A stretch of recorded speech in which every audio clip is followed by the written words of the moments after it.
Hi, my name's Shaked and welcome to a dark mode shader tutorial in Godot. I'm one of the developers who made a game called Prickle. As you can see right here, it's on Steam and you can check it out. It's a puzzle game about hedgehogs and little hoglets. But the thing you can notice here is the game is in black and white and there's a lot of white in it. And we knew that some people would prefer to just invert the colors and have most of the screen in black, which is called dark mode. So we added a shader that does exactly that. Here you can see, you can just press this button and invert all of the colors, and then it won't blast your eyeballs with white. And this is what I want to teach you in this tutorial. Also, we added a feature that you can adjust the contrast of the dark mode or even the regular mode. You can just decide how much white the white will be and how black the black will be. So that's something we'll cover as well. This tutorial is meant for people who have little to no experience using shaders, and I will cover everything from the very basics of how shaders even work. If you already do have experience using shaders and you just want to see how I made the dark mode and contrast shader, you can skip ahead to a timestamp that I will place somewhere on the screen. So before we even start talking about what shaders are, let's understand how to create a new shader on a 2D object. So let's add, the tradition is always use the Godot icon. So let's open a new scene and add the Godot icon. And in the inspector, we can go to material, and then in material, create a new shader material. And if we'll click on it, we can do shader, create a new shader. Let's call it test. And here in the shader editor, or if we'll just click here on the shader, it will open up the shader code. And now, if we look at the shader code, we can see it's divided to a few parts. We have the vertex shader, the fragment shader, and light shader. So I'm not going to discuss too much about what a vertex shader and light shaders are. We are just going to talk about a fragment shader. So let's delete these two and let's stay with only the fragment shader part, and I'll explain exactly what it does. So we've put our fragment shader on top of a 2D sprite made out of pixels.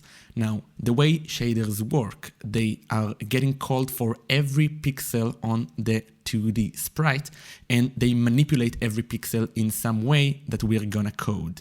So for example, in our dark mode shader, we're gonna turn every white pixel into black and every black pixel into white. So before we dive into shader coding, first let's address the elephant in the room, the curly brackets. If you're used to Python or GDScript, you're not familiar with these, but here we are not using GDScript. We are using a different language, which is called GLSL, which is a short for OpenGL shader language. And this language is different in its syntax from Godot's GDScript language, and I'll explain a bit of the difference right now. So if in GDScript we're defining variants or variables using var, and then we'll just understand if it's an integer or float or a string or whatever, like from the context or from our definition. Here we need to define every variable by its type. So if I want to create a new float, I will just write float and then, for example, x. And now you can see the compiler isn't happy. There's an error. It tells me it expects a semicolon. At the end of every command, I need to enter a semicolon to indicate I'm finished here. And if I want to create a new integer, I can do the same thing and just write int, the name of the integer, and semicolon. Of course, I can also add a value to the float. And you can see right now, it will tell me, hey, that's not a float. This value is an int. You're trying to assign an int to a float. So I will need to be very precise about the values I'm assigning and write 1.0, for example. The same thing goes for ints. If I'll try to enter 1.0, it will tell me you cannot assign a float to an integer. Now, there are a lot more differences between GDScript and GLSL, but for now, let's stick with these and we'll learn more along the way. But right now, I just want to write my first shader code. So let's remove these. So I remember that the fragment shader goes through every single pixel of the sprite and manipulates it somehow. So what I want to do is to write a shader code that just goes through every pixel and colors it in a specific color. So how do I do that? First of all, let's understand what a color is. I mean, how do I define a color mathematically? If we'll go to Godot's modulate parameter, for example, I'll go to visibility and modulate, and we'll open that, we can see that the way we define color is using 4 different parameters: red, green, blue, and alpha. And if we'll go to raw, we can actually see the values. The values are for white, 1, 1, 1, and 1. And alpha is a bit different from these 3. These 3 create the color, and alpha creates the opacity or transparency. So if I'll change, for example, the amount of red in the picture, it will become bluer, and so on. But right now, I don't want to talk about the modulate feature. I just want to talk about the color. So the color is made out of 4 different parameters. And for that, we need to use something called vector. Now, you're probably familiar with vector 2 or vector 3 if you're working in 3D. But here, we are not talking about dimensions. We are just talking about parameters. So if a vector 2 is made out of x and y, for example, length and height, here we have a color which is a vector 4. It's made out of 4 parameters: the amount of red, the amount of green, the amount of blue, and the amount of alpha. So when we want to define a new color, we'll define it as vector 4. And the way we do it is writing vec4 and then the name of the color, let's call it new color, and then we can basically be done with it, but let's also assign a value to it. So the way we assign values to a vector 4 is by writing vector 4, open brackets, and then write the values. So let's write the value of the red. Let's say we want a color that's completely red. So it's 100% red, and then 0% green, 0% blue, and 100% alpha, because if we'll do a 0 alpha, it will be completely transparent. And right now we can see it didn't actually do anything to our sprite. So what did we actually do? Just define a new color, which is red. We can actually even call it red just to make sure that we remember that that's what it is. And now I want to tell the fragment shader, every shader that you go through, color it in this specific color. So the way I'm doing it, I'm writing in capital letters, in uppercase, color. And now when I assign a value to this parameter, it will change the color of every pixel in the sprite. So if I'll just write color equals red, semicolon, boom, we can see that every pixel on the sprite has turned red. But we can see that there's something interesting. If I'll comment out this line, we can see that these pixels were completely transparent, right? But when we color them red, we change their transparency to 1. So even though they were transparent in the Godot icon, they are not transparent anymore while we use our shader. So how can we fix that? So we said that to define a color, we need a vector 4, which is true. We need 4 parameters. We need the red, the green, the blue, and the alpha. But when we think about it, we don't necessarily always need to define the alpha. We can just tell the shader, use the same alpha that the original pixel had. So it won't change the alpha of every pixel. It will just change the color. And this is what I want to do here.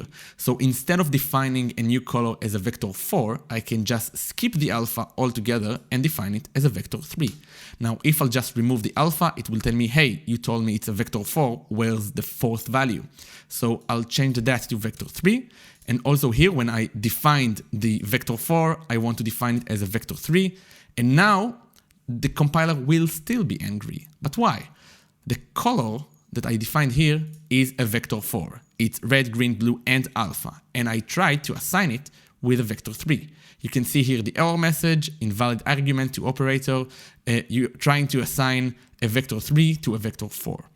So how can we change that? You've been probably using a vector 2 in Godot, something like position. And you probably remember you can access, if you want, only one of the parameters of position. For example, the x value or the y value using a dot, position.x, position.y. And we can do something very similar here in GLSL. But because we are talking about colors, instead of x and y, we'll write red, green, and blue, or in short, R or G or B, and if we want to access the alpha, we'll write A. Actually, we can also use X, Y, Z, and W, and it's exactly like doing R, G, B, and A, but because we're talking about colors, it's just way simpler to remember. So just for a moment, let me change the new color that we are going to assign to every pixel in our sprite. And now it will be easier to explain. So what I really want to do right now is, because color is a vector 4, I want to take the red value of every pixel here on the sprite and assign it a new value, the value of the red of the new color that we made. So I'm writing the color of the pixel, point R. I'm talking just about the red value of the pixel, assign it the value of new color, point R. And now everything will become way redder, but that's not enough. I also need to take every green and blue value in every pixel and set them to this new value, to 0 in this case. So let's go over and do the exact same thing with green to the new color point G, and the same thing with blue, new color point B. And now we can see that the shader actually colors every pixel in red, but it didn't change the alpha. It didn't change the transparency. That looks already way better. Now, if you look at this code and you think, oh, there must be a simpler way of doing it, you're completely correct, because there is. Instead of assigning each value separately, what I can do is the next thing. Right now, we know that this won't work because that's a vector 4 and that's a vector 3. But if I'll tell it, don't change the alpha, just change these 3 values, red, green, and blue, then it can accept a vector 3. And then it will only change the red, green, and blue values by the vector 3 that we have here, which is very convenient. Now, let's imagine I want to try a different color. For example, I want to add some blue and to see if we have like a purplish, pinkish color. Yeah, that looks pretty good. But it's pretty weird that every time I want to change a color or try a new color, I need to go to the code and assign like these mathematical values. I want to have something like more intuitive, more convenient to use. And if it was GDScript, I would probably use something like export var, right? But in GLSL, we can't do something like that. This is why we have something pretty similar called a uniform. I will explain soon what's different about it, but it's practically the same thing.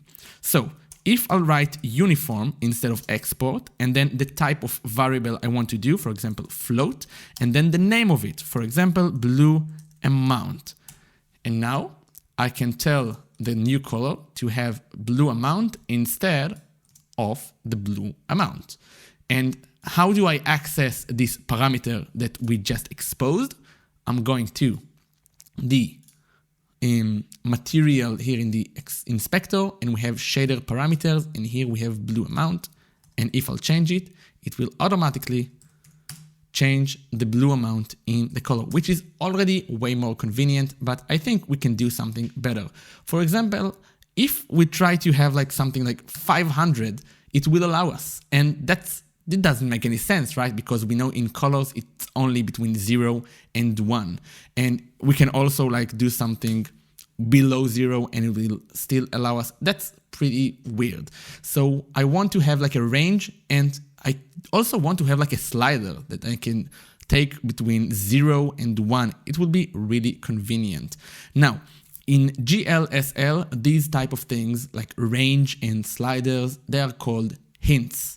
And if I'll put here a colon and write hint, it will already suggest hint range, and if I'll press tab, it will give me the presets for hint range. What we see here is the minimum value, the maximum value, and the steps, how much every step will be in amount. And what I mean by that, if we'll right now take the slider and take it one step up, it will be a 0.1, 0.2, 0.3, and so on. If I'll change the step here, for example, to 0.01, it will be in smaller steps. And that makes, I think, tons of sense. And now that's really way more convenient than we had before, right? But I think it's still not what we're used to when we're talking about colors. I mean, we could do the same thing here like 3 times and have like red, green, and blue and sliders for each and every one of them. But I mean, when we look here at the modulate, we have like the whole thing when you can adjust the brightness, and we have this color wheel, and we can access the color in RGB or RAW or HSV, and we can assign in hex color. I mean, this is really convenient. We can even use the color picker however we want. I mean, that's really good, right? So why don't we have something like this in the shader parameters? Well, actually, we do. So here in the Godot docs, we can see a full list of all the hints that we have. And we can see that the first thing that we have on the list is source color, which is vector 3 or vector 4. And it's just used as color. So let's try to use it and see what happens. Let's try to add a new uniform and use the source color hint. So because it's a color, it will be a vector 4. Let's call it test color. And I remind you that for a hint, we need to do a colon and then write the type of hint that we want. In the docs, we see that it's called source color, and let's see what happens. I'm going to the shader parameters, and I can see we have a new parameter, test color, which is actually a color. And we have the color wheel and the color picker, and we have exactly everything we wanted. And that's pretty amazing. So that makes this whole line completely obsolete. We can just call this new color and it will work, right? It seems the compiler isn't really happy. It says the exact opposite thing that what it says before. Right now, this is a vector 3 and this is a vector 4. So if we want the red, green, and blue values to be the same as the red, green, blue, and values of the color that we just chose, we can do this thing and it will solve everything. Of course, we can also just turn this into a vector 3. And now in the hint, we won't have any option to change the alpha value, which is also okay. And now if we'll go here, we can choose every color that we want. And as you can see, it will just change the color of the sprite accordingly, which is pretty neat in my opinion. Now, remember I told you that exporting a variable is not exactly the same as a uniform. I just want to explain the difference. When you export a variable, you can actually change it later in code, but when you use a uniform, every pixel in your shader has to use the same value of that uniform, so you can't change it in code. So for example, if I'll take that blue amount and tell it, hey, just change value by, let's say, 1.0, it will tell me you can't change a value to a uniform. It has to remain in the same value. So now that we understand shaders a little bit better, it's time to move on to write our first shader, a shader that inverts black and white. So first of all, I'm gonna delete the Godot icon and insert the Prickle icon, which is black and white. And now I'm gonna try to write a shader that inverts the black into white and the white into black. So first of all, let's create a new shader and let's call it a dark mode test. All right, and when I click on it, you can see that we have a new shader. I'll delete the vertex and the light, and let's start writing our new shader. So let's start by writing a code that will detect for each pixel if it's black or white. But what do black or white mean when we're talking about color values? So let's check it out here. If we have a color that's 100% white, you can see the color values of the red, green, and blue are all 1. But if the color is completely black, it will be 0. So basically what we can do is just check what are the values of the color. Now, in theory, I should check for the red values or green values or blue values altogether. But here, because the picture is black and white, I know that the red, green, and blue are always the same value. So I just need to check for one of them. So let's do that. I can use an if statement and to check if the value equals 0, and that means it will be black. So if statements in GLSL are a bit different in syntax than GDScript, it works like that. If, and then the condition, and here I'm writing the condition in brackets. So we say the value of the R, for example, if it equals to 0, and then I need to have curly brackets for the code itself, and it looks like that.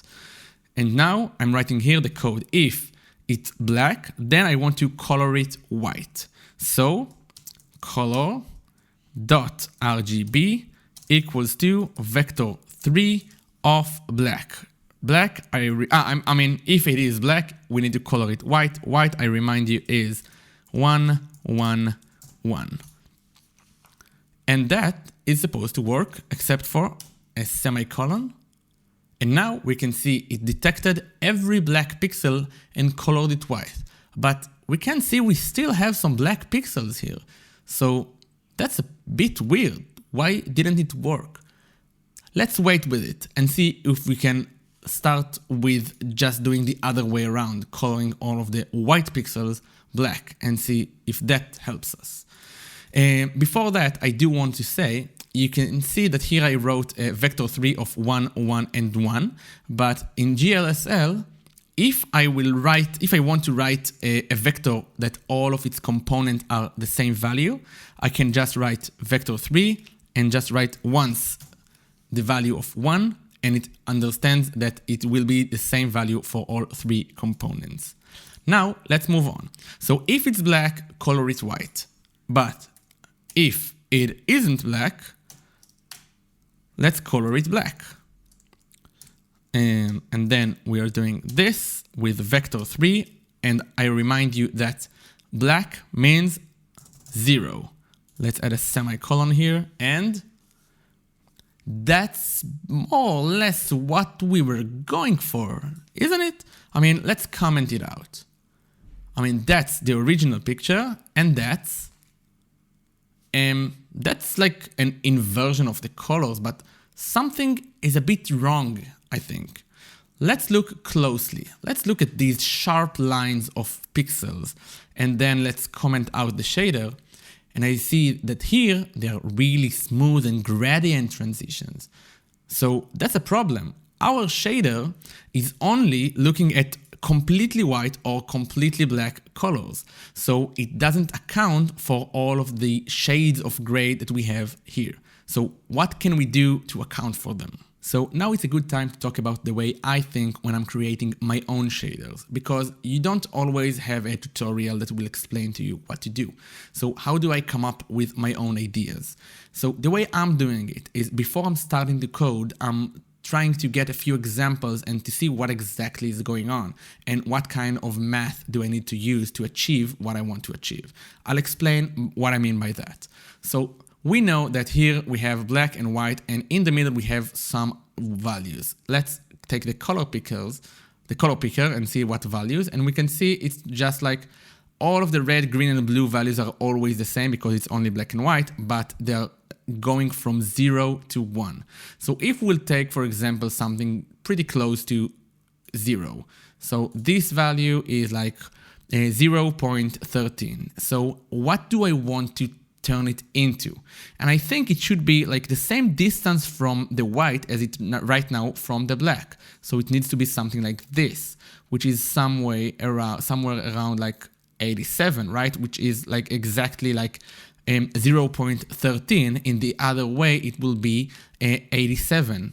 And when I think about what kind of math did I do here, it's basically 1 minus the value that I got. So if I have, let's say, a 0.1 and I'm doing 1 minus 0.1, I'm getting 0.9, which is like the same distance from the white as it was from the black. Let's see if it works the other way around. If I have 0.9 and I'm doing 1 minus that, then I'll get 0.1, which is exactly what I wanted. So basically, instead of checking using an if statement, I can just say, hey, turn the color into exactly the same value it was, but just 1 minus that. Let's try it out. Color equals, let's do color RGB equals a vector 3 of the whiteness value. And the whiteness value is basically, we can choose every color because they're all the same. Let's go for R. The color of R, this is supposed to not do anything, right? We just tell it color every one of those in the same value of R, but they were already the same. But what will happen if I'll tell it, hey, take like 1.0 minus the actual value. And then we can see we inverted the colors, but we still have the gradients and like all of the grays that we had before. And that's exactly what we wanted. We got our shader and that's great, but we still need to activate it using input from the player. So how do we do that?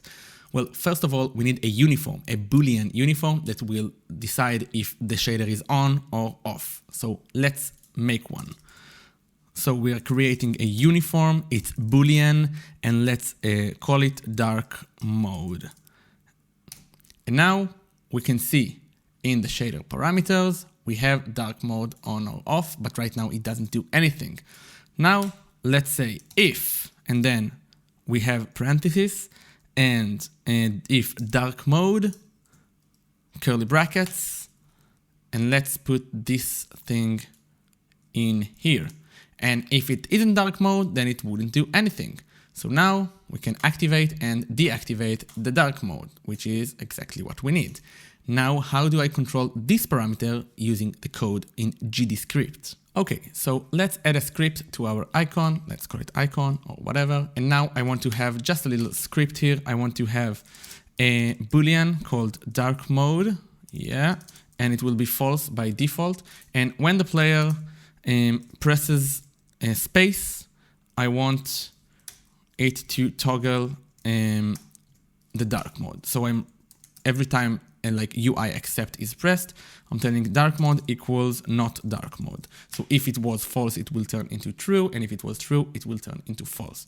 And now I want to have another function which is called check dark mode, and I just want, just forgot the colon here, and I just want to call it from here. Every time I toggle between dark mode and not dark mode, you should check the dark mode.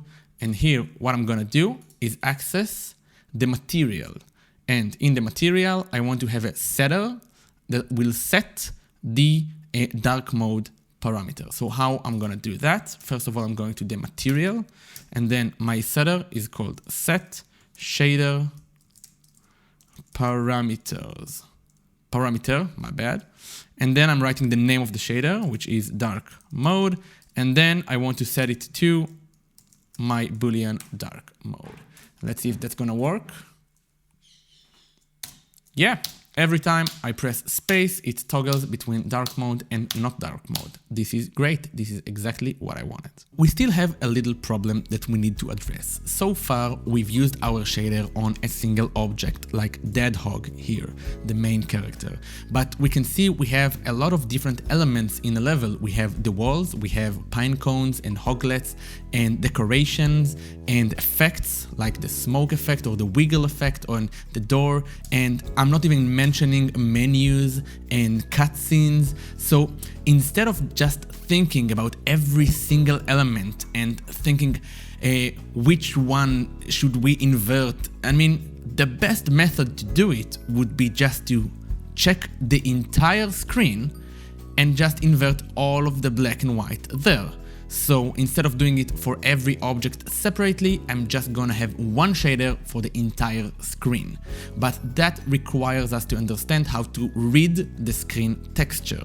So let's understand how can we do that. So this is the main level template for every level in Prickle. And the first thing I'm gonna do is to just have a color rectangle cover the entire screen, and it doesn't matter how zoomed in or out I am. So the way I'm doing it is I'm adding a new node, which will be a canvas layer.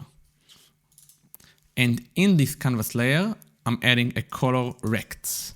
And because it is a control node, I can just go to layout and to tell it to go to the full rect.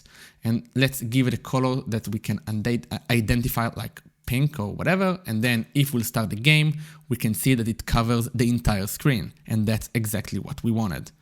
Yeah, we can see the entire screen is covered in pink. So what I want to do right now is to apply a shader to the color rect that will sample the screen below it. So first of all, just for convenience, I just want to change the alpha here to change its transparency so I can see what's happening below the color rect.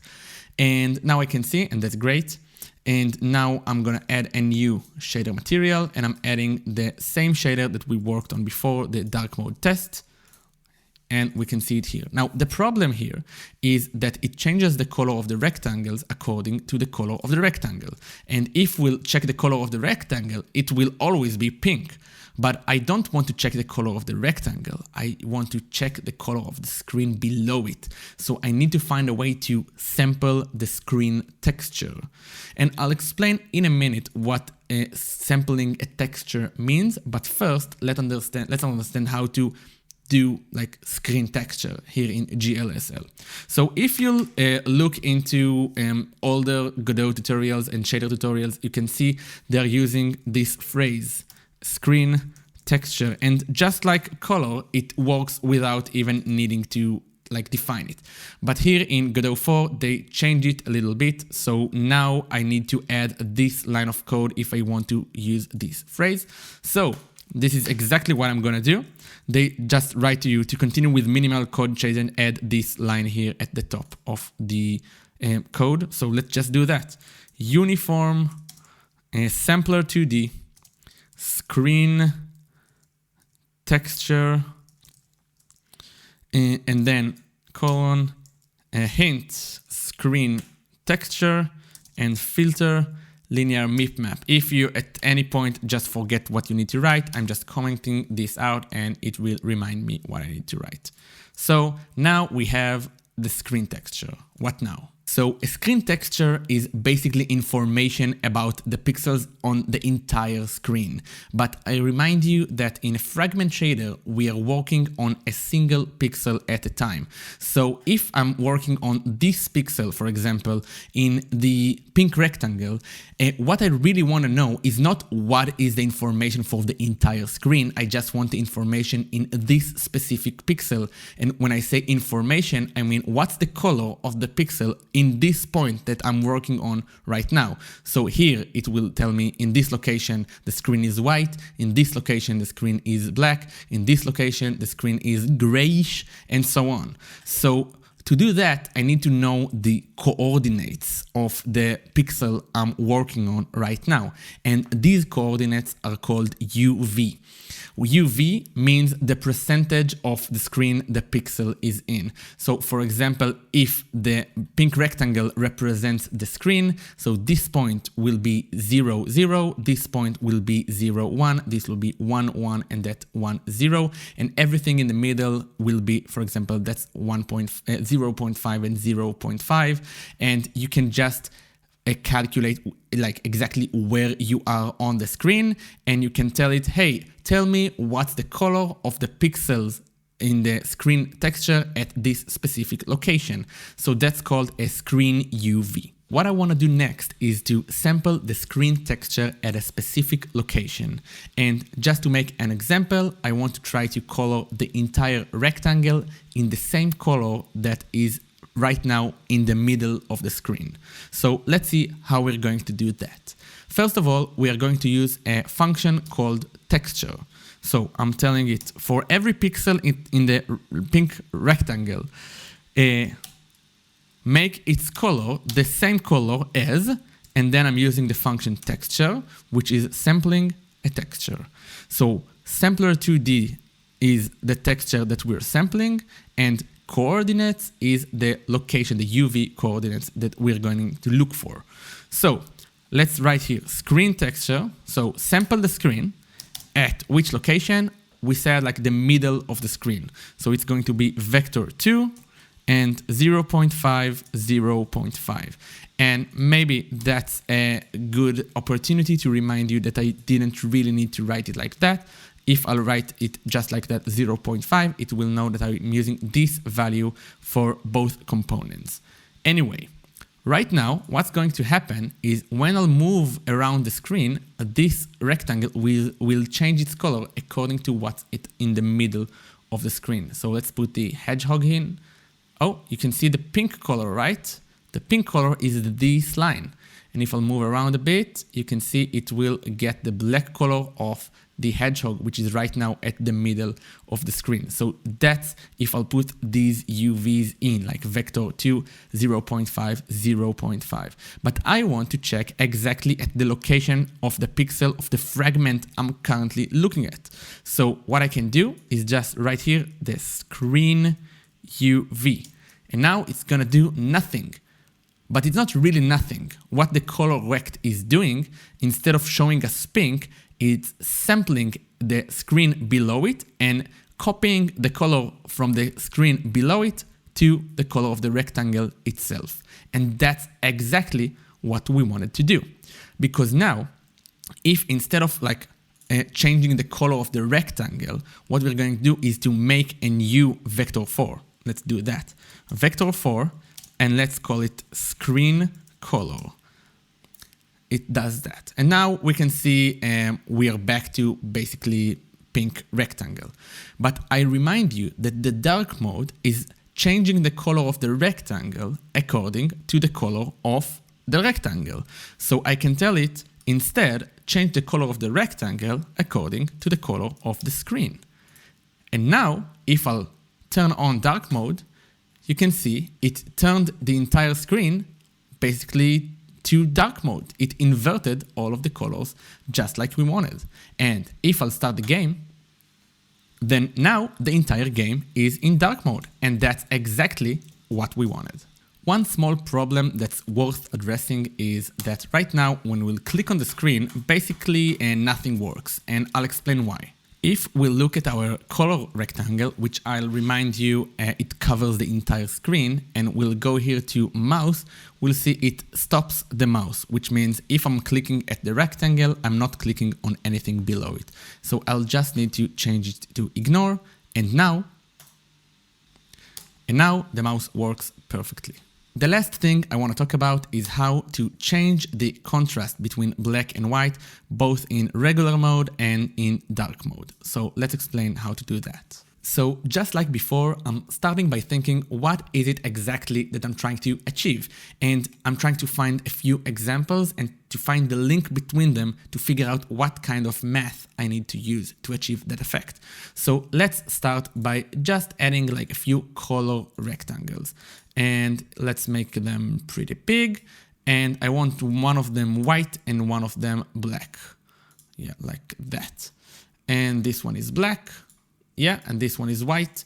And I think it's pretty clear that right now the contrast between them is like the maximum contrast that can be. And now I'm asking myself, what does it mean to reduce the amount of contrast? And if I'll like just play with it, I'm saying, okay, if it's less contrast, then this should be something like 0.2 instead of 0, right? It should be less extreme. And this should be probably something similar, like 0.8. And now there's less contrast between the two. And now I'm asking myself, let's imagine there's 0 contrast. So that means both of these will be the same value exactly, and that value will be just in the middle between them, right? They are both gonna be exactly gray. So now there's 0 contrast. So if I'm thinking about it, contrast means how far is the color, how distant it is from gray. I mean, the further away that I'm going, the more contrast I'm going to have. So if I'll think about it in like math, I can say, let's start from gray, and then we can check for the color of the screen and see how further how far is it from gray. And then I can add that amount and to achieve the color that I want. But then I can multiply this amount. And if I'll multiply it by 0, I'll have gray. And if I'll multiply it by, let's say, 0.5, it will be like here, which will have some contrast, but not all of it.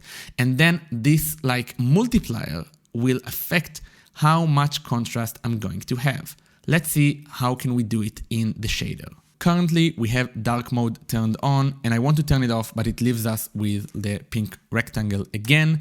So I just want to add a little line that says that the color of every pixel in the pink rectangle will be equal to the screen color below it. And now it will just be completely transparent for now. It isn't really transparent. It just have like a chameleon.